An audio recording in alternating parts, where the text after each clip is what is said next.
आज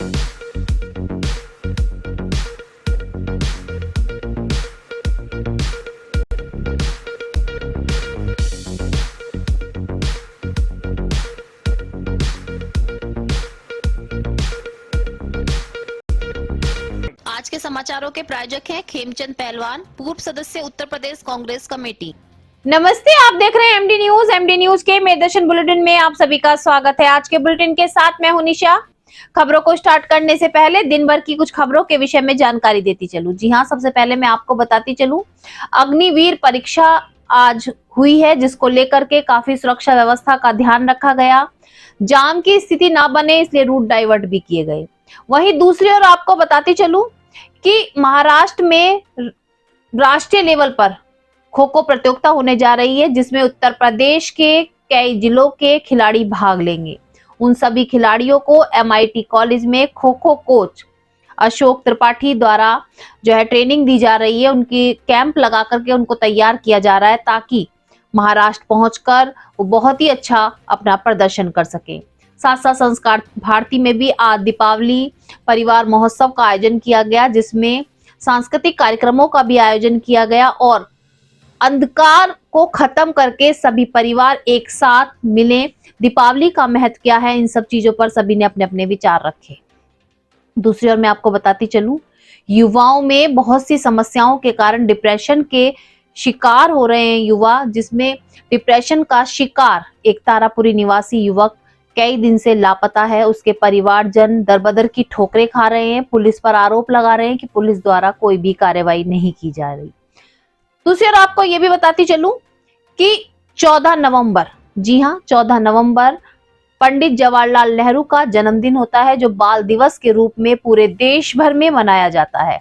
आज 14 नवंबर यानी कि पंडित जवाहरलाल नेहरू के जन्मदिन की पूर्व संध्या पर स्वतंत्रता संग्राम सेनानी परिवार ट्रस्ट द्वारा कार्यक्रमों का आयोजन किया गया।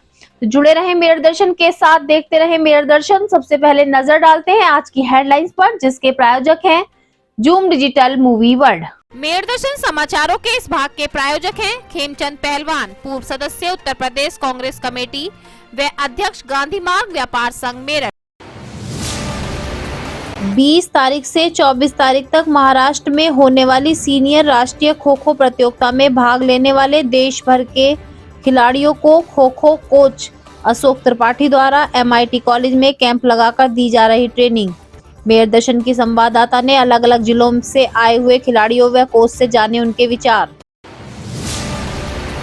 सर्दी की दस्तक आते ही मेरठ के रैन बसेरों में कार्य हुआ शुरू। कमरों की जा रही काम चलाऊ मरम्मत व साफ सफाई। मेरठ दर्शन के संवाददाता पहुंचे बच्चा पार्क स्थित रैन बसेरे में। कुछ मरम्मत के नजारे कैमरे में किए कैद। कैंटेरिया स्थित हाथीखाना भर्ती सेंटर में अग्निवीर लिखित परीक्षा देने हजारों की तादाद में पहुंचे युवक। शहर को जाम से बचाने के लिए रूट किया डाइवर्ट। एसपी ट्रैफिक को बनाया गया परीक्षा नोडल अधिकारी। राष्ट्रीय स्वतंत्रता संग्राम सेनानी परिषद द्वारा भारत के प्रथम प्रधानमंत्री भारत रत्न पंडित जवाहरलाल नेहरू के जन्मदिन की पूर्व संध्या पर प्यारेलाल स्मारक में कार्यक्रम का किया गया आयोजन। सर्वप्रथम बालक बालिकाओं ने जवाहरलाल नेहरू के चित्र पर माला अर्पण कर की पुष्पांजलि अर्पित। साथ साथ सैकड़ों की संख्या में सभी ने किया दीपदान। संस्कार भारती संस्था द्वारा स्माइल कॉलेज में दीपावली परिवार मिलन उत्सव का किया गया आयोजन। कार्यक्रम में मुख्य अतिथि रहे जिलाधिकारी दीपक मीणा। सांस्कृतिक कार्यक्रमों व राम वन गमन चित्रकला प्रतियोगिता का किया गया आयोजन, जिसमें सभी ने बढ़ चढ़कर लिया भाग। चित्रकला प्रतियोगिता में प्रतिभागियों को प्रमाण पत्र देकर किया गया सम्मानित।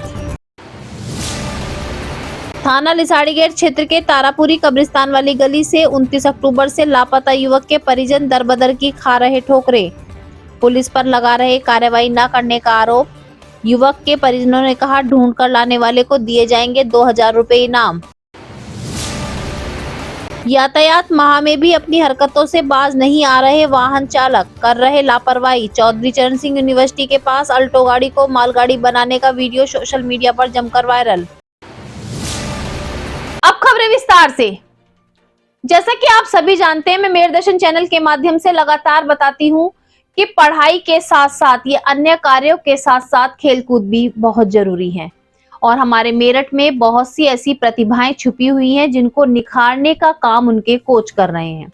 लगातार मैं आपको क्रिकेट में दिखाती हूँ, हॉकी में दिखाती हूँ, लेकिन आज मैं आपको दिखाने जा रही हूँ खो खो का जो गेम है, खो खो प्रतियोगिता। जी हाँ, महाराष्ट्र में 20 नवंबर से लेकर के और 24 नवंबर तक खो खो प्रतियोगिता का राष्ट्रीय लेवल पर आयोजन किया जा रहा है सीनियर वर्ग को लेकर के, जिसमें पूरे उत्तर प्रदेश से खिलाड़ी भाग लेंगे। आज हमारे मेरठ जिले में भी MIT कॉलेज में कई दिन से जो खो खो कोच हैं अशोक त्रिपाठी, उनके द्वारा एक कैंप लगाया गया है, जिसमें जगह जगह के जिलों के सभी खो खो खिलाड़ी पहुंचे हुए हैं और उनको ट्रेनिंग दी जा रही है, उनको तैयार किया जा रहा है महाराष्ट्र में खेलने के लिए। जी हाँ, आज मेरठ की संवाददाता वहां पर पहुंची, वहां पर आए हुए खिलाड़ियों से भी उनकी सुविधाओं की तो बात की कि जैसे अपने जिलों को छोड़कर वो हमारे मेरठ जिले में आए हुए हैं तो उन्हें कैसा लग रहा है, सुविधाएं कैसी मिल रही हैं, साथ साथ वो अपना कैसा प्रदर्शन करना चाहते हैं।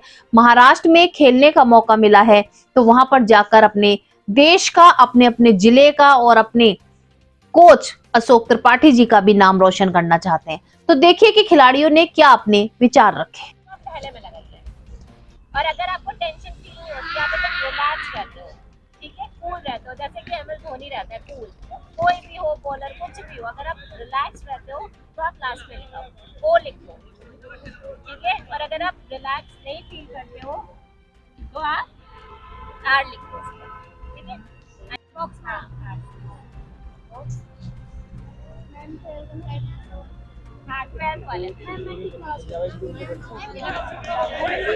खेल कूद की अलग एक विशेषता होती है। जी हाँ, मैं आपको लगातार बताती हूँ कि पढ़ाई के साथ या अदर एक्टिविटीज के साथ खेल कूद भी बहुत जरूरी है। आप सभी जानते हैं कि बहुत से खेल हैं जो बच्चों का रुझान बढ़ता है, क्रिकेट हो, फुटबॉल हो, लेकिन खो खो हमारा नेशनल गेम है और वो धरती से जुड़ा हुआ गेम है। उसमें ज्यादा रिक्वायरमेंट नहीं होती, सामान ज्यादा नहीं खर्च करना पड़ता और बच्चे आगे बढ़ सकते हैं, देश का नाम रोशन कर सकते हैं। जी हाँ, मैं आपको बार बार दिखाती हूँ कि आज का समय वो है कि बेटी हो या बेटा, सब आगे बढ़ सकती हैं, हर खेल को खेल सकती हैं और अपने देश का नाम रोशन करके अपने परिवार का और अपने कोच का भी नाम रोशन कर सकती हैं। आज मैं आपको लेकर आई हूँ MIT कॉलेज में। यहाँ पर खो खो प्रतियोगिता की ट्रेनिंग कराई जा रही है, जो खो खो कोच है अशोक त्रिपाठी जी द्वारा। सबसे बड़ी बात आपको बताती चलूं कि महाराष्ट्र में राष्ट्रीय लेवल पर एक खो खो प्रतियोगिता होने जा रही है, जिसमें पूरे यूपी से, कह सकते हैं पूरे उत्तर प्रदेश से बॉयज और गर्ल्स सीनियर कैटेगरी के पार्टिसिपेट करेंगे। उनको तैयारी कराने के लिए, उनको ट्रेनिंग देने के लिए यहाँ पर अशोक त्रिपाठी जी द्वारा एक कैंप लगाया गया है, जिसमें पूरे उत्तर प्रदेश के बच्चे यहाँ पर पहुंचे हुए हैं और ट्रेनिंग कर रहे हैं। साथ साथ उनको ट्रेनिंग दी जा रही है कि किस तरीके से उन्हें अपना अच्छा प्रदर्शन करना है। मैं आपको दिखाऊंगी, यहाँ पर सभी गर्ल्स बैठी हुई हैं और गर्ल्स को रिटर्न की भी तैयारी कराई जा रही है। उनको कुछ क्वेश्चंस जो उनसे जुड़े हुए हैं वो आप देखिए कि किस तरीके से वो तैयारी कर रही हैं। रिटर्न क्वेश्चंस की भी तैयारी कराई जाती है, जहां फिजिकल से जुड़े यहाँ पर दाव सिखाए जाते हैं कि किस तरीके से हमें खो खो खेलना है, तो वहीं पर रिटर्न और ओरल के माध्यम से टीचर्स उनको समझा रहे हैं कि वो अपने माइंड में उन चीजों को बैठा लें जो उनके जीवन से जुड़ी हैं, जिसे अपने माइंड में उतारकर वो खो खो गेम का बहुत अच्छा प्रदर्शन कर सकते हैं। देखिए, मैं आपको बात कराने के लिए यहाँ पर लाई हूँ। बहुत सी यहाँ पर छात्राएं कहाँ से खिलाड़ी छात्रा पहुंची हुई हैं और किस तरीके से, कितने दिन से वो इस गेम से जुड़ी हैं और किस तरीके से यहाँ पर खेल रही हैं, मैं उसकी जानकारी लूंगी। पहले मैं बात करती हूँ जो इनको खो खो की जानकारी दे रही है, इनकी कोच से। मैम, आप अपना नाम बताइएगा पहले। हर्षिता त्रिपाठी। मैम, जैसे ये आप यहाँ पर टीम को सिखा रही हैं, तो ये किस चीज से रिलेटेड है और इससे क्या बेनिफिट इनको होगा? मैम, बेसिकली जो मैं इनको बता रही हूँ, मैं इनका साइकोलॉजिकल टेस्ट ले रही हूँ कि इनका जो साइकोलॉजिकल लेवल है वो कैसा है, क्योंकि प्लेयर्स जो होते हैं वो फिजिकली तो सारी प्रैक्टिस करते हैं, बट हम उन पे साइकोलॉजिकल जो उनका एस्पेक्ट है ना, उस पर वर्क नहीं करते हैं। तो कि उनका जैसे कि प्रैक्टिस सारे बच्चे करके जाते हैं, लेकिन कभी कभी वो मैच का नर्वसनेस होता है, मैच का टेम्परामेंट होता है, उस पर हार जाते हैं। तो हम उसी पे वर्क कर रहे हैं कि उनको किस किस एंगल में प्रॉब्लम होती है, कि वो नर्वस फील करते हैं या उनको ओपोनेंट से प्रॉब्लम है, या उनको सेल्फ कोई वो एक होता है ना सेल्फ इमेजिनरी बना लेना, तो वो उसकी प्रॉब्लम है। तो ये जो मैं इनका टेस्ट ले रही हूँ, इससे मैं इनका एक प्रोफाइलिंग करूँगी कि जो भी खो खो का प्लेयर्स होता है उनका टेम्परामेंट ऐसा होता है, तो उससे मैं उनका ट्रेनिंग प्रोग्राम भी बना सकती हूँ। और इन फ्यूचर भी अगर हमें किसी प्लेयर को चेक करना है, मान लो सेलेक्ट करना है, टैलेंट आइडेंटिफिकेशन के लिए भी हम इसमें हेल्प ले सकते हैं। मैम कितने दिन से ये तैयारी यहाँ पर की जा रही है, और ये छात्राओं का जैसे आप यहाँ पे इनका चेक कर रही है माइंड की कि क्या इनकी कैपेसिटी है, तो उससे आपको क्या रिजल्ट मिल रहा है इनका, क्या लग रहा है आपको कि मतलब ये खिलाड़ी अच्छी हैं और समझ भी अच्छे रहे, क्या रिजल्ट आपके सामने निकल कर आया? देखिए ये लोग प्लेयर्स तो सब बहुत अच्छे हैं और बहुत टाइम से अपने अपने उसमें प्रैक्टिस कर रहे हैं। इनका कल ही ट्रायल कंप्लीट हुआ है, तो अभी इनका 3-4 दिन का कैंप लगा हुआ है। अभी बस हम इनके बीच में कोऑर्डिनेशन बैठा रहे हैं, क्योंकि सबका अपना अपना तरीका होता है काम करने का। सब अलग सब हाँ, सब अलग अलग जगह से हैं, तो इनका बीच में एक ग्रुप कोहेजन बहुत जरूरी है, क्योंकि ये टीम वर्क है। कोई एक बहुत अच्छा भी है तो उसकी कमियां उसे पता होंगी या उसकी अच्छाइयां उसे पता हो जाती हैं, तो हमें किसको पहले नंबर पे देना है, किसको थर्ड नंबर पे रखना है, क्योंकि ये टीम गेम रहता है। इसमें 3-3 की एंट्री होती है, तो फर्स्ट 3 कौन होगा, सेकंड 3 कौन होगा। बेसिकली मे बी वो अपनी डिस्ट्रिक्ट का फर्स्ट प्लेयर हो, बट हो सकता है वो दूसरी डिस्ट्रिक्ट के प्लेयर से वो, तो वो कोऑर्डिनेशन, टीम वर्क, यही सारी चीजों पे हम काम कर रहे हैं। देखिए मैम ने बताया कि खेलना एक अलग चीज है, लेकिन अपनी तैयारी माइंड से करना बहुत जरूरी है, क्योंकि यहाँ पर जो मैंने आपको बताया कि सभी जो खिलाड़ी यहाँ पर पहुंची हुई हैं अलग अलग जिलों से, अलग अलग क्षेत्रों से यहाँ पर पहुंची हुई हैं, और यहाँ पर अपना अच्छा प्रदर्शन दिखाने के लिए उनको जहाँ प्रैक्टिस कराई जा रही है खो खो की, तो वहीं पर उनको माइंड से भी तैयार किया जा रहा है कि उनके अंदर नर्वस ना रहे, वो बिल्कुल भी गेम को खेलते समय उन्हें डर ना लगे, या और भी चीजें जो उनके अंदर कमी महसूस हो रही है उसको दूर करने का प्रयास किया जा रहा है। मैं भी यहाँ पर आई हुई छात्राओं से भी बात करूंगी। आप अपना नाम बताइए। शिवानी राय फ्रॉम गाजीपुर। गाजीपुर। मैं ये बताइए कि आप कितने समय से खो खो का ये गेम खेल रही हैं? मैं 8 साल से खेल रही हूँ। 8 साल से, हाँ। 8 ईयर से। ओके, तो आप मतलब कैसा लगता है, अभी तक कोई आपने मेडल वगैरह जीता खो खो में? मैंने 4 नेशनल खेला है, 4 बार यूपी टीम से पार्टिसिपेट किया है, अच्छा, और अभी यूपी में मुझे ऑलराउंडर का अवार्ड मिला है जूनियर स्टेट में। बहुत अच्छी बात है। आप क्या कहना चाहेंगी, आप कहाँ से हैं? मैं नैनिका राय फ्रॉम गाजीपुर। ओके, आप भी गाजीपुर से ही हैं। हाँ। आप कितने वर्ष से खेल रही हैं? मैं 10 ईयर से खेल रही हूँ। 10 ईयर हाँ। तो और खो खो से ही आपका रुझान क्यों है, और गेम की और क्यों नहीं बढ़ी? बैडमिंटन होता है लड़कियों के, और बहुत सारे गेम होते हैं। क्योंकि ये मुझे अच्छा लगा इसलिए मैंने इसको अच्छा। ज्वाइन कर लिया। हाँ। Okay okay. देखिए मैं यहाँ पर आपको दिखा रही हूँ कि उनके मन के अंदर विचार क्या है जो यहाँ पर खिलाड़ी पहुंची हुई हैं। आप कहाँ से हैं, अपना नाम बताइए। रुचि चौहान, कहाँ से हैं आप? UP police. अच्छा, आप यहाँ पर खो खो के लिए जो करा है, आपने अप्लाई किया है और यहाँ पर आप जाना चाहती हैं महाराष्ट्र में, तो ऐसा क्या आपके मन में विचार आया कि आपने खो खो को ही चुना? मतलब खो खो गेम आपको क्यों पसंद है? मैम बचपन से पसंद है और अच्छा भी लगता है, क्योंकि टीम गेम है। टीम गेम है इसलिए पसंद है। देखिए टीम गेम है, और मैं आपको और यहाँ से छात्राओं से जानना चाहूंगी, यहाँ की जो खिलाड़ी छात्रा है उनसे जानना चाहूंगी, आप क्या कहना चाहती हैं इस गेम के बारे में कि आप खो खो को ही क्यों चुनेंगी, और आपको महाराष्ट्र में जाने का मौका मिल रहा है, तो क्या कहना चाहेंगी? क्या आप चाहती हैं वहाँ से आप मेडल जीत कर आए? हाँ मैम, बिल्कुल चाहते हैं, क्योंकि ये टीम वर्क है और हम चाहते हैं कि एक साथ हम खेलें, बेस्ट परफॉर्मेंस दें अपना, और नेशनल में जाके अवार्ड लाएं और अपने कोचेस का नाम रोशन करें, अपने यूपी का नाम रोशन करें। बहुत अच्छी बात है, छात्राओं में बहुत लगन है। आप खुद देख रहे हैं कि अभी मैंने आपको दिखाया किस तरीके से तैयारी कर रही है। जहाँ फिजिकल रूप से तैयारी की जा रही है, तो वो माइंड को भी तैयार किया जा रहा है। मैं और 2-1 खिलाड़ी छात्रा से बात करूंगी। आप कहाँ से हैं, आपका नाम क्या है? काजल फ्रॉम रायबरेली। अच्छा, आप कितने समय से इस गेम से जुड़ी हैं? 8 साल से। 8 साल से जुड़ी हैं। आप जैसे आप जा रही हैं राष्ट्रीय लेवल पे गेम खेलने जा रही हैं खो खो का, तो क्या मन में एक विचार लेकर आप यहाँ तक पहुंची हैं, रायबरेली से यहाँ तक आप आई हैं और आपको कोच द्वारा ट्रेनिंग कराई जा रही है, तो आप क्या सोच कर यहाँ पहुंची हैं? क्या खेलने, मतलब क्या माइंड में ऐसा है जो आप खेलने जा रही हैं? खेलने जा रहे हैं और टीम मतलब जीतने के लिए सोच रहे हैं। जीत कर आएंगे? Yes, लगता है ma'am. आपको आप जीत कर आएंगे? जिसमें हम कोशिश करेंगे। कोशिश करेंगे। बहुत अच्छी बात है, कोशिश करने वालों की कभी हार नहीं होती, और पूरी टीम तैयार है। सभी के चेहरों से पता चल रहा है कि काफी तैयारी में है, और अभी इनके जो कोच हैं इन्होंने ये भी कहा कि अपने अपने कोच का नाम रोशन करेंगे।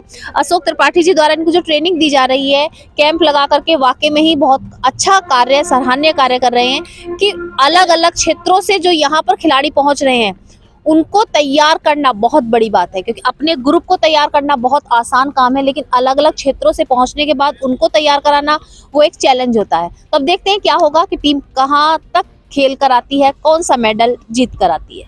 देखिए अभी मैंने आपको गर्ल्स को दिखाया कि किस तरीके से वो रिटर्न की भी तैयारी कर रही है, उनके माइंड को बिल्कुल तैयार किया जा रहा है, क्योंकि आप जान सकते हैं कि कोई सा भी गेम हो जहां हमें उसमें अपनी एनर्जी दिखानी होती है, तो माइंड का भी इस्तेमाल करना होता है। हर गेम में माइंड की बहुत जरूरत होती है, जो वहां पे सिखाया जा रहा था। अब मैं आपको दिखाती हूँ कि यहाँ पर बॉयज पूरी तैयारी में है, और खो खो का जो यहाँ पर रिहर्सल कराई जा रही है, तैयारी कराई जा रही है, वो अभी स्टार्ट होने वाली है। आप देख सकते हैं किस तरीके से सभी बॉयज यहाँ पर खड़े हुए हैं।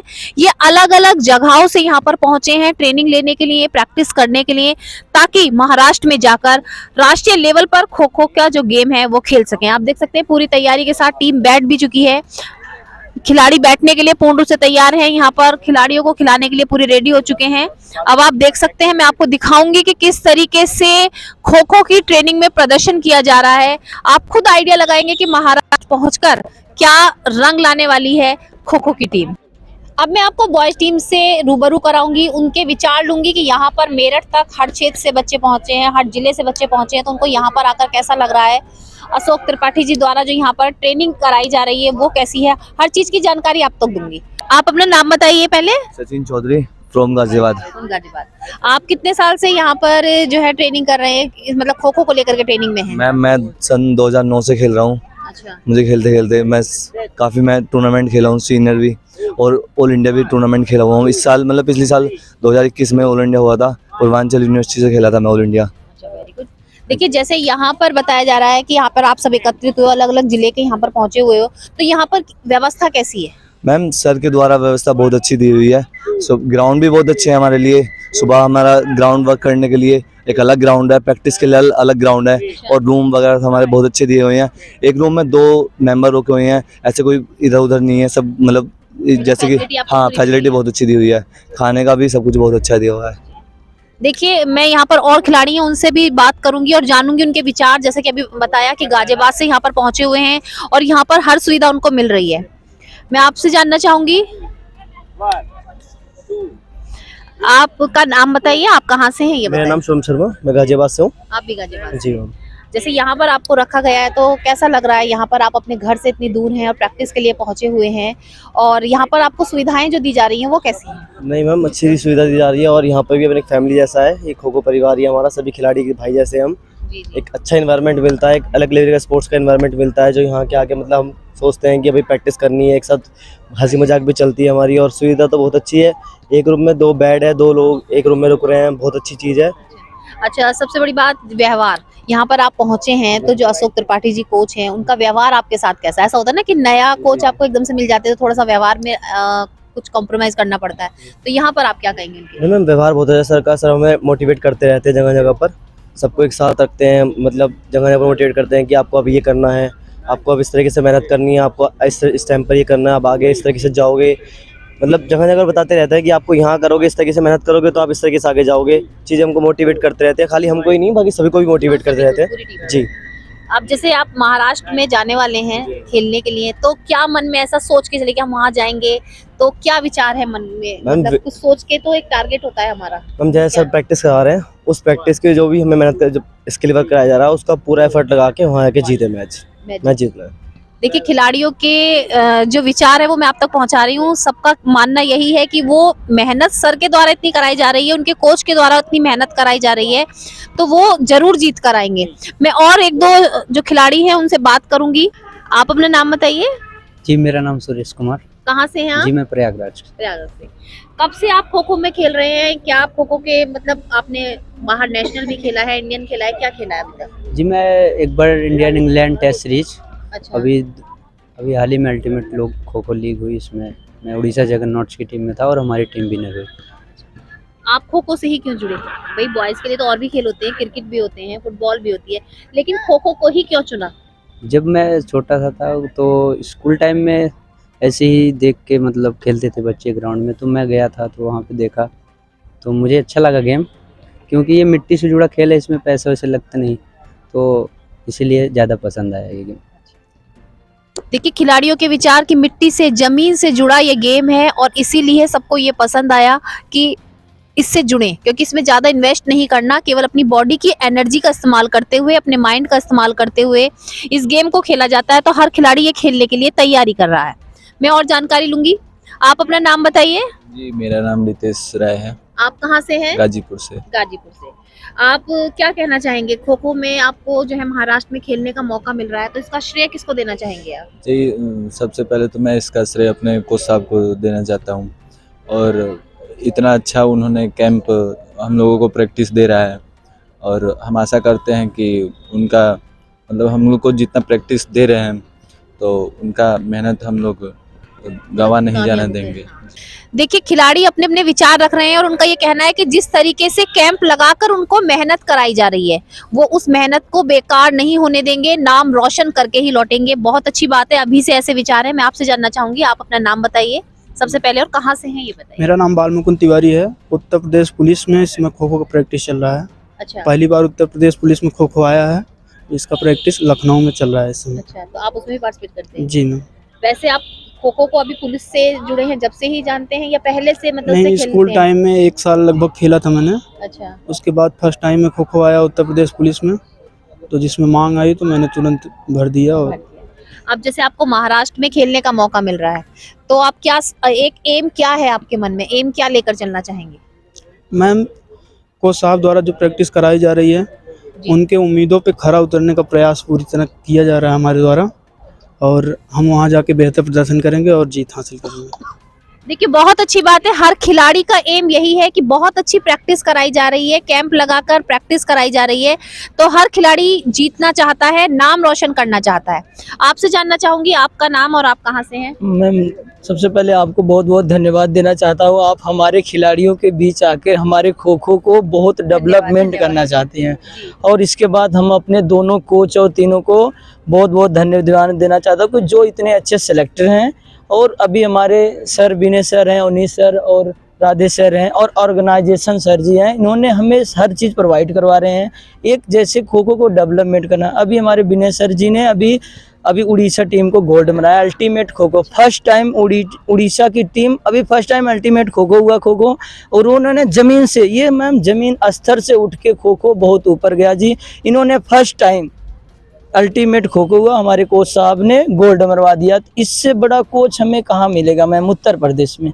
बहुत अच्छी बात है, मतलब आप चाहते हैं कोच की मेहनत है सारी। जी, देखिए, अपने कोच को सभी कहते हैं ना कि बिना गुरु के हम कुछ नहीं सीख सकते। हम पढ़ सकते हैं, किताबों को देख सकते हैं, लेकिन गुरु होना बहुत जरूरी है। और यहाँ पर जितने भी कोच पहुंचे हुए हैं, साथ साथ अशोक त्रिपाठी जी जो काफी समय से टीम तैयार कर रहे हैं खो खो की, मेरठ के लिए गौरव बना रहे हैं कि मेरठ का नाम रोशन। और यहाँ पर हर जिले से जो खिलाड़ी पहुंचे हुए हैं, उनके साथ जो उनके कोच पहुंचे हुए हैं, वो भी सभी नाम रोशन करने के लिए तैयार हैं। और खिलाड़ी भी चाहते हैं कि जितनी मेहनत उनके कोच द्वारा उनके साथ की जा रही है, वो उसका रिजल्ट जरूर उनको दें और जीतकर, मेडल जीतकर ही वापस लौटें। मैं आपसे जानना चाहूंगी सर, पहले आप अपना नाम बताइए, थोड़ा सा अपने बारे में सभी को बताइए। मेरा नाम अशोक कुमार त्रिपाठी, मैं मेरठ से बिलोंग करता हूं और खो खो का राष्ट्रीय खिलाड़ी रहा हूं। मेरा सपना यह है कि जिस तरह से हम लोग अपने माँ बाप का नाम रोशन करते हैं, जी बिल्कुल, उसी तरह से उत्तर प्रदेश का नाम रोशन करना है। यहाँ हर घर से एक खो खो खिलाड़ी तैयार करना है। जैसे और खेलों के अंदर खिलाड़ी भाग के जाते हैं, मेरा सपना है कि हमारी उत्तर प्रदेश की टीम में खो खो के इतने खिलाड़ी पैदा हो जाएं कि और जितने खेल हैं वो सब दब जाएं और हम लोग सबसे आगे पहुंच जाएं। तो सर मैं एक सवाल करना चाहूंगी, आज के समय में आपने खो खो को बहुत ऊपर ले जाने का प्रयास कर रहे हैं, लेकिन वैसे देखा जाए तो खो खो को बहुत कम लोग पसंद करते हैं, क्रिकेट को बहुत पसंद करते हैं, फुटबॉल को जो है बहुत पसंद करते हैं। ये आपके लिए बहुत बड़ा चैलेंज है कि आप खो खो की टीम तैयार करना चाहते हैं, तो इस चैलेंज के बारे में आप क्या बताएंगे? मैडम, जो क्या होता है कि कुछ चीज़ें ऐसी होती हैं जिनका नाम बहुत होता है और कुछ चीज़ें बहुत अच्छी होती हैं जिनका नाम नहीं होता। तो खो खो जो है बहुत अच्छी चीज़ है जिसका कोई नाम नहीं है, लेकिन हम लोग इतनी मेहनत करते हैं। अभी हमारे हाल में अल्टीमेट खो खो चालू हुआ है, हमारे यूपी के 4 खिलाड़ी बिके हैं। उनको कोई 10 लाख का, कोई 15 लाख का, कोई 20 लाख का बिका है खिलाड़ी। और जो हमारे यहाँ के कोच हैं वो लोग बहुत अच्छे हैं, कोचों की मेहनत है। और अगर कोच अच्छा मिल जाता है तो कहते हैं कि आदमी धन्य हो जाता है। सब एक सफलता के पीछे जो होता है एक कोच का, एक अध्यापक का हाथ होता है। माँ बाप पैदा करके बच्चों को कोच के पास या टीचर के पास भेज देते हैं, उसको मढ़ना एक अध्यापक का काम है कि उसको किस तरह की आकृति देनी है, अब हम लोग तैयार करते हैं।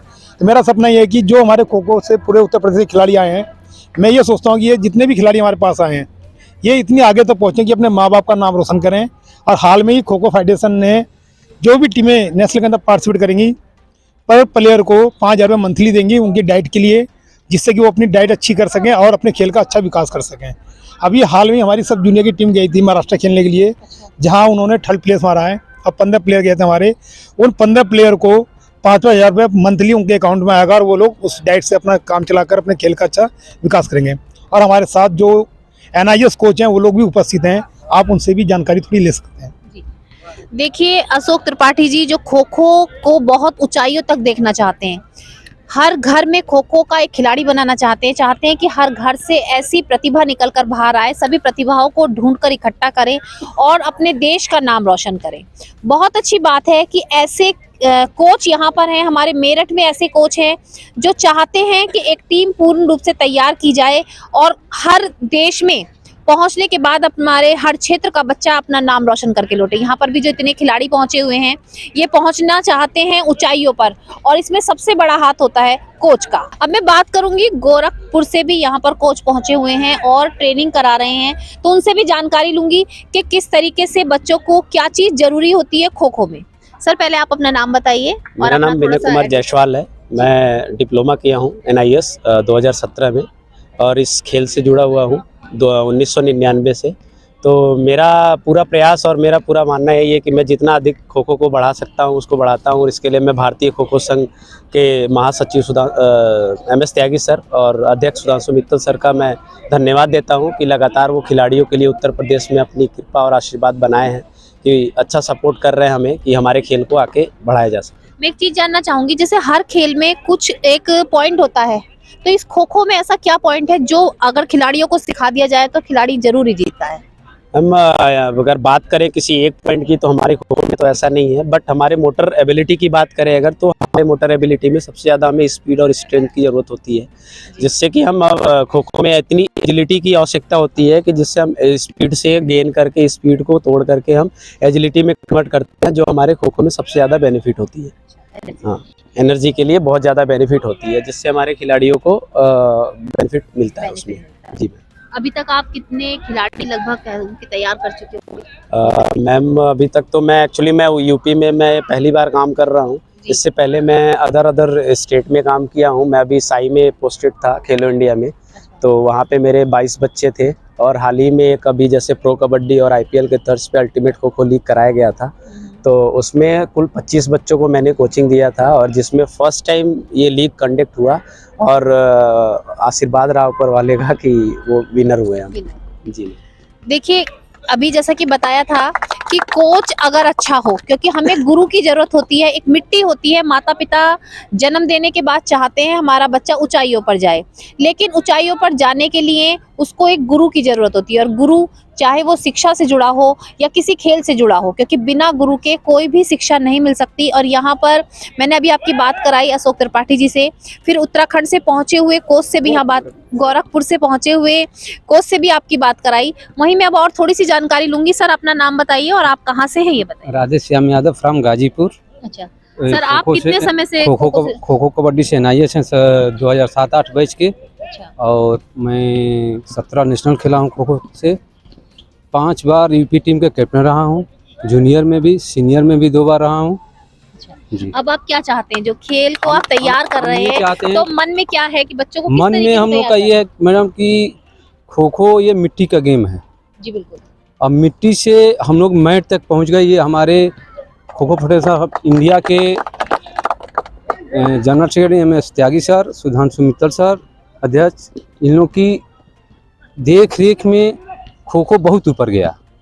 पहले हम लोग जब खेलते थे हम लोग को कोई सुविधा नहीं मिलती थी। जी बिल्कुल। हम लोग अपने से ही सब कुछ करके खेलते थे। आज तो बच्चों को बहुत सुविधा मिल रही है। फिर भी हम लोग की टीम आगे अभी सब जूनियर नेशनल में 3rd प्लेस मारी थी, उसमें भी हम लोग गए थे। बहुत अच्छे बच्चे परफॉर्मेंस किए। मैं उम्मीद करता हूं कि ये भी टीम हमारी बहुत अच्छा परफॉर्मेंस देगी। जी देखिए यहाँ पर काफी बच्चे आए हुए हैं और उनके साथ कोच भी हैं जो अपने अपने विचार रख रहे हैं कि बच्चों को कहाँ तक ले जाना चाहते हैं। जैसे आप दूसरी जगह से यहाँ पहुंचे हैं तो आपको यहाँ पर जो सुविधाएं कैसी मिल रही है, कैसा लग रहा है यहाँ पर, सुविधाओं में क्या परेशानी आपको महसूस हो रही है? यहाँ हम लोग कोई सुविधा सब अच्छी मिल रही है, कोई परेशानी नहीं है, सब ठीक है।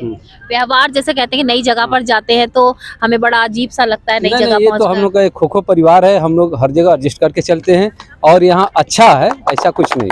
सब बहुत बढ़िया। देखिए सही बात है कि जब हम कहीं भी पहुंचते हैं तो एक परिवार की तरीके से रहते हैं और यहाँ पर अलग अलग जिलों से खिलाड़ी पहुंचे हैं, कोच पहुंचे हैं और कह सकते हैं कि गर्ल्स टीम भी है, बॉयज टीम भी है, लेकिन यहाँ पर आकर सभी ने एक परिवार बना लिया है। और परिवार जब मिलकर रहता है तो आप आप सब जान सकते हैं कि कोई छोटी सी अगर गलती भी हो तो उसको भी नज़रअंदाज किया जाता है। वैसे तो यहाँ पर हर सुविधाएं दी जा रही हैं, कोई गलती नहीं है, हर एक खिलाड़ी का भी यही कहना है और कोच का भी यही कहना है कि हर सुविधाओं का ध्यान रखा गया है, खाने पीने का, खेलने का, प्रैक्टिस के लिए ग्राउंड अच्छे हैं।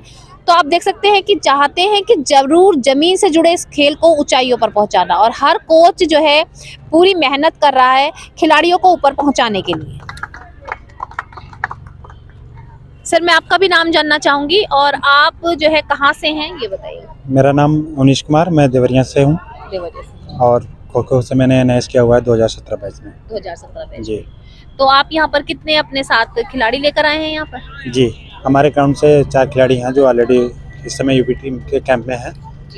तो अभी आप जो है कितने खिलाड़ियों को मतलब कोचिंग दे चुके हैं, कितने खिलाड़ी जो है खेल चुके हैं आपके सिखाए हुए? हमारे यहाँ हमारे ग्राम सभा से लगभग 70+ खिलाड़ी जो नेशनल प्रतियोगिता में आज तक प्रतिभाग कर चुके हैं, और हमारे अंडर में लगभग अभी तक 25 से 30 खिलाड़ी हैं जो राष्ट्रीय प्रतियोगिता में खेल चुके हैं।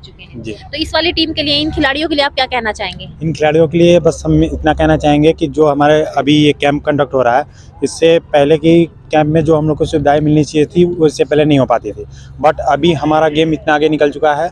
और जैसा कि सभी को पता है कि हमारे खो खो के महासचिव श्री MS त्यागी सर और अध्यक्ष श्री सुमित्तल सर और भारतीय ओलंपिक संघ के अध्यक्ष श्री राजीव मेहता सर, इन लोगों की जो पहल है उसकी वजह से आज हमारा खो खो इतना ऊपर चला गया है कि हमें किसी के सामने अपने खो खो के बारे में बताने की आवश्यकता नहीं है। और जैसा कि मैं सबसे पहले आपको भी धन्यवाद ज्ञापित करना चाहूँगा कि किसी भी चीज़ को आगे प्रमोट करने के लिए सबसे बड़ा साधन है मीडिया, और मीडिया की ही देन है कि किसी भी चीज़ को हम बहुत आगे ले जा सकते हैं। और जैसा कि आपने अभी पूछा था कि हमारे खो खो गेम को बहुत से लोग हैं जो नहीं जानते हैं, इसका कारण है मीडिया।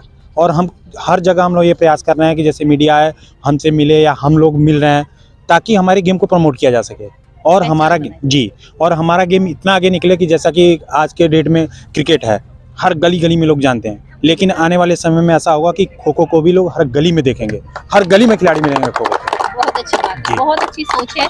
देखिए, बहुत अच्छी सोच है कि हर गली में खिलाड़ी होना चाहिए, और जिस तरीके से क्रिकेट ने अपनी पहचान बनाई है, फुटबॉल ने अपनी पहचान बनाई है, खो खो भी अपनी पहचान बनाए और राष्ट्रीय स्तर तक पहुंचने का पूरा प्रयास किया जा रहा है। खिलाड़ियों को बहुत अच्छे से तैयारी कराई जा रही है, सारी सुविधाएं यहाँ पर अरेंज कराई गई हैं, रहने से लेकर खाने तक की, सोने तक की सुविधाएं बहुत अच्छे से यहाँ पे सभी जो खिलाड़ी पहुंचे हुए हैं उनको मिल रही है। तो अब देखना ये होगा कि मेहनत कितना रंग लाती है। मैं कैमरा पर्सन मनोज के साथ मेरठ दर्शन से निशा। सर्दी की दस्तक शुरू हो गई है, जी हाँ, और जगह जगह पर सर्दी से बचाव के लिए कार्य भी शुरू हो चुके हैं। जैसा कि मैं आपको लगातार बताती हूँ कि सर्दी का मौसम आते ही रैन बसेरों में भी कार्य शुरू हो जाता है, क्योंकि सड़क पर रहने वाले लोगों को सड़क से ठंड से बचाव करना होता है, तो सड़क से उठकर वो रैन बसेरे में पहुंचते हैं। रैन बसेरों में कार्य तो शुरू हुआ, लेकिन आज हमारे मेरदर्शन के संवाददाता मनोज ठाकुर वहां पहुंचे। उन्होंने वहां के कुछ नजारे अपने कैमरे में कैद किए, तो आप देखिए कि किस तरीके से रैन बसेरों में नाम मात्र को कार्य किया जा रहा है। टूटी हुई जो दीवारें हैं उन पर ही पीओपी करके पेंटिंग बनाई जा रही है, प्लास्टर नहीं किया जा रहा है, पीओपी के ऊपर ही पेंट किया जा रहा है। केवल काम चलाऊ काम हो रहा है, थोड़ी सी मरम्मत की जा रही है, लेकिन पूर्ण रूप से व्यवस्थित तरीके से कार्य को नहीं किया जा रहा है। अब देखना ये होगा कि जो ये टेम्परेरी कार्य किया जा रहा है ये कितने समय तक टिका रहेगा। सर्दी की दस्तक और रैन बसेरों की सजावट। जी हाँ, सर्दी जैसे दस्तक देती है तो सरकार द्वारा क्षेत्रों के अंदर बनाए गए रैन बसेरों में कार्य शुरू हो जाता है। ऐसे ही मेरठ के अंदर भी सभी रैन बसेरों में कार्य शुरू हो गया है। मैं आपको दिखाता चलूं, मेरठ शहर का ये बच्चा पार्क का रैन बसेरा है, जहां पर इस वक्त मरम्मत का कार्य चल रहा है। ये मरम्मत का कार्य रैन बसेरों में सर्दी से पहले ही शुरू हो जाता है, क्योंकि रैन के लिए सर्दी में जो यहाँ पर रुकने के लिए आते हैं उनको सुविधा मिले, इसलिए कार्य किया जाता है। लेकिन सबसे बड़ी बात ये समझ में नहीं आती, गवर्नमेंट पैसा तो लगाती है, लेकिन पैसा सही तरीके से आखिर लगता क्यों नहीं है, वो पैसा जाता कहाँ है। मैं आपको दिखाना चाहता हूँ रैन बसेरे का कुछ ये नज़ारा है। आप देख सकते हैं किस तरह से यहाँ पर दीवार पर खूबसूरती से पट्टी खींची जा रही है, और यहाँ पर टेक्सचर देकर, रंग रूप देकर यहाँ पर स्वच्छ मेरठ और सुंदर मेरठ को बनाने की तैयारी है। लेकिन आप देख सकते हैं ये पट्टी कितने दिन रुकेगी। क्योंकि दीवार की आप कंडीशन देख सकते हैं, बिना मरम्मत के सूखी दीवार पर पट्टी चल रही है और इस पट्टी के ऊपर पेंटिंग की जाएगी। वो बहरहाल देखा जाएगा वो पेंटिंग चलेगी या नहीं चलेगी, फिलहाल तो कार्य चल रहा है। और रैन बसेरे के अगर पुताई की कंडीशन आपको दिखाता चलूँ तो देखिए कितनी पुताई की गई, लेकिन लग रहा नहीं कि यहाँ पर पुताई हुई है, हाथ से छूट भी रही है। साथ साथ अगर देखा जाए तो इससे पहले तो पुरानी वाली ही अच्छी लग रही थी। सरकार द्वारा पैसा तो लगाया जाता है, लेकिन वो पैसा आखिर दिखाई क्यों नहीं देता है। थोड़ा सा मैं अंदर से भी आपको रैन बसेरे की कंडीशन दिखाऊंगा। ये रैन बसेरा सबसे पुराना रैन बसेरा है। मेरठ के अंदर कई रैन बसेरे हैं जहाँ पर सर्दी से पहले कार्य तो स्टार्ट हो जाता है, लेकिन कार्य कितने दिन चलता है ये तो आप सभी जानते हैं, क्योंकि कुछ सरकार के द्वारा जो पैसा आता है वो ठेकेदारों की जेबें तो गर्म करता है, साथ साथ जो लेबर तबका होता है उसको भी इन काम से कुछ फायदा हो जाता है। तो मैं आपको थोड़ा सा दिखाना चाहता हूँ अंदर ले जाकर। ये रैन बसेरा है, आप देख सकते हैं रैन बसेरे को चकाचक करने के लिए देखिए किस तरह से पुताई की गई है। बहुत अच्छा लग रहा है रैन बसेरा, लेकिन ये रैन बसेरा कितने दिन तक इस तरह से चमका रहेगा वो बहुत बड़ी देखने की बात है। फिलहाल देखने से तो नहीं लगता कि ये ज़्यादा दिन टिकेगा, क्योंकि जो ये पुताई की गई है इसके अंदर जो मटेरियल लगाया गया है वो मटेरियल भी अच्छी उच्च गुणवत्ता का दिखाई नहीं दे रहा है। आप देख सकते हैं रैन बसेरे के अंदर सुंदरता को दर्शाने के लिए किस तरह से यहाँ पर पेंटिंग की गई है, पुताई करके इसको बहुत ही अच्छी सुंदर दिखाने की जरूरत तो थी, लेकिन सुंदरता के साथ साथ अगर उच्च क्वालिटी का सामान लगता तो ज्यादा बढ़िया रहता। आप रैन बसेरे की एक कंडीशन और दिखाता चलूँ मैं आपको। अभी यहाँ पर देखिए कुछ टाइम पहले ही कार्य हुआ था, लेकिन ये कार्य तो हुआ, उसके बाद खुदाई करने वाले पहले आ गए। इधर मैं कहना चाहूंगा, आप दिखा सकता हूं, मैं अपने कैमरामैन से कहना चाहूंगा कि आप देखिए रैन बसेरे की क्या कंडीशन कर रखी है। इधर कबाड़ा पड़ा है, देखने में लगता है कि ये जो है नगर निगम का जो कहते हैं ना कबाड़ खाने की जगह रखने की, वो लग रहा है देखने में, आप देख सकते हैं। और जो जल निगम द्वारा जो कार्य चल रहा था, गंगा जल मेरठ के अंदर आएगा, लेकिन यहाँ देखकर लगता नहीं कि मेरठ के अंदर गंगा जल जल्दी आ पाएगा, क्योंकि रैन बसेरे के अंदर जो ये मशीन बनाई गई है ये मशीन कई सालों से बंद पड़ी है और ये मशीन चलने का नाम ही नहीं ले रही है। 10 ठेकेदार यहाँ आ चुके हैं, लेकिन मशीन चलती नहीं है। फिलहाल सर्दी की दस्तक से देते ही रैन बसेरों को सुधारने की कवायद तो शुरू हो गई है और रैन बसेरे तैयार हो गए हैं। कैमरा पर्सन साजिद सिकंदर के साथ मनोज ठाकुर, मेरठ दर्शन। 14 नवंबर बाल दिवस के रूप में पूरे देश भर में उत्साह के साथ मनाया जाता है। जगह जगह पर कार्यक्रमों का आयोजन किया जाता है। तो आज मैं भी आपको बताती चलूं, स्वतंत्रता संग्राम परिवार ट्रस्ट द्वारा आज 14 नवंबर की पूर्व संध्या को लेकर के प्यारेलाल शर्मा स्मारक में कार्यक्रमों का आयोजन किया गया। सर्वप्रथम बालक बालिकाओं व ट्रस्ट के सभी सदस्यों ने भारत माता के चित्र पर पुष्प अर्पित किए। तत्पश्चात पंडित जवाहरलाल नेहरू के चित्र पर पुष्प अर्पित करते हुए उन्हें माला अर्पण कर नमन किया।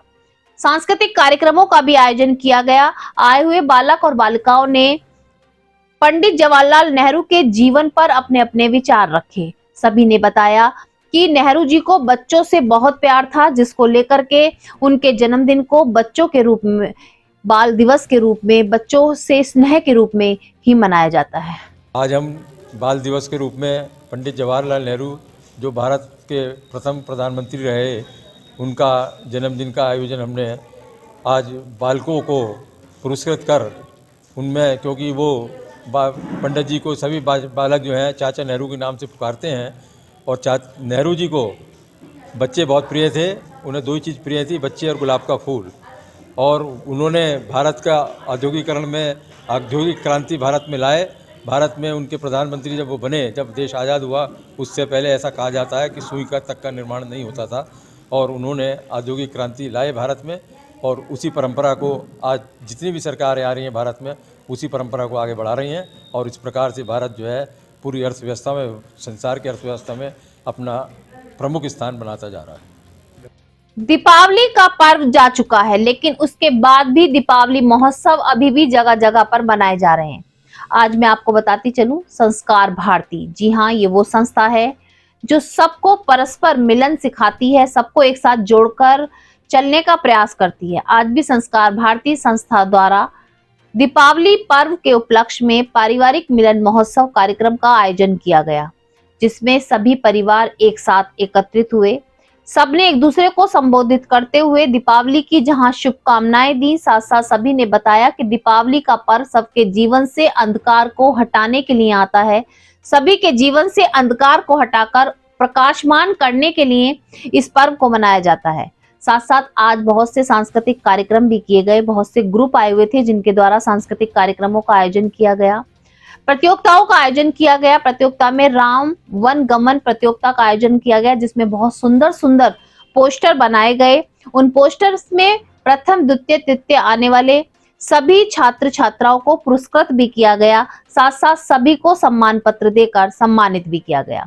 आए हुए अतिथियों को भी सम्मानित किया गया।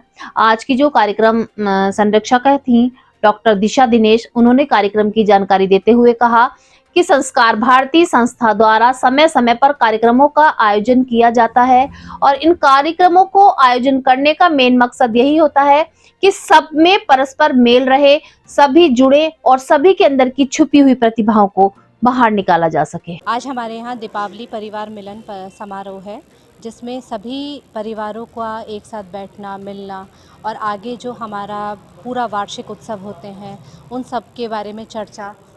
तो ये हमारा एक प्लेटफॉर्म है जिस पे सभी लोग एक साथ मिलते हैं और दीपावली की आपस में शुभकामनाएं। अग्निवीर परीक्षा, जी हाँ, आप सभी जानते हैं काफी सुर्खियों में रही है अग्निवीर परीक्षा। आज अग्निवीर परीक्षा देने के लिए सैकड़ों की संख्या में युवा पहुंचे। रात से ही तैयारियां शुरू कर दी गई थी। रात से ही परीक्षा केंद्र जो बने हुए थे वहां पर एंट्री दे दी गई थी और रूट को भी डाइवर्ट कर दिया गया था ताकि जाम की समस्या ना बने।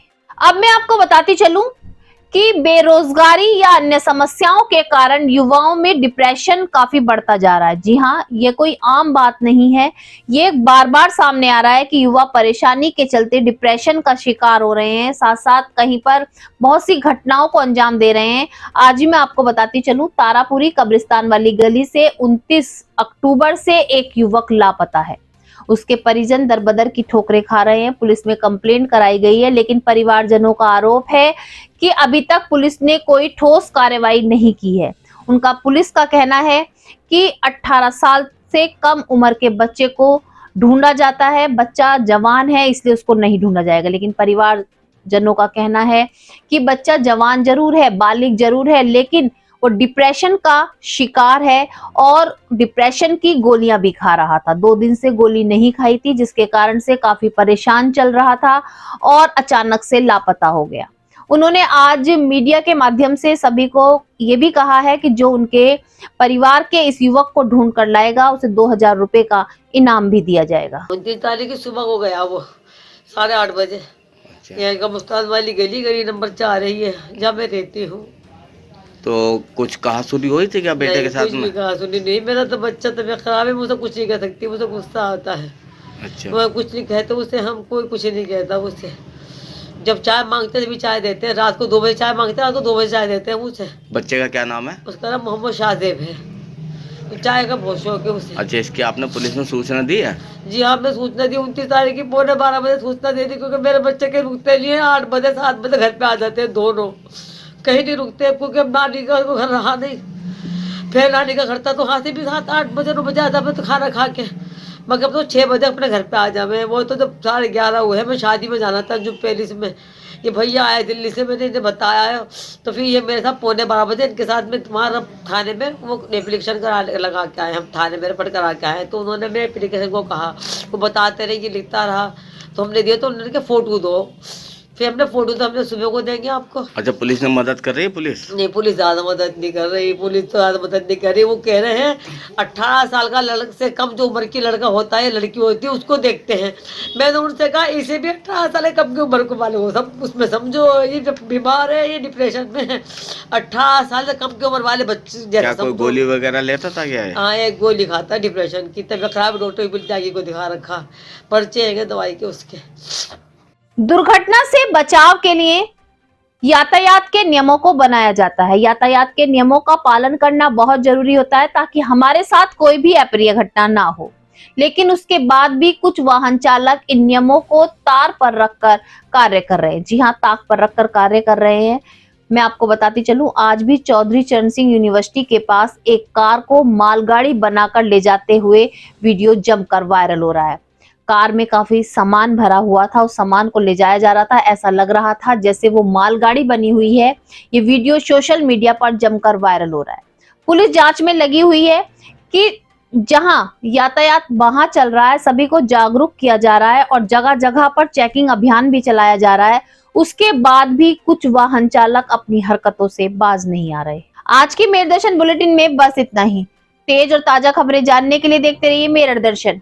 यदि आप भी हमारे साथ जुड़ना चाहते हैं या स्पेशल बुलेटिन बनवाना चाहते हैं तो नीचे दिए गए नंबर पर संपर्क करें, सब्सक्राइब करें एमडी न्यूज मेरठ।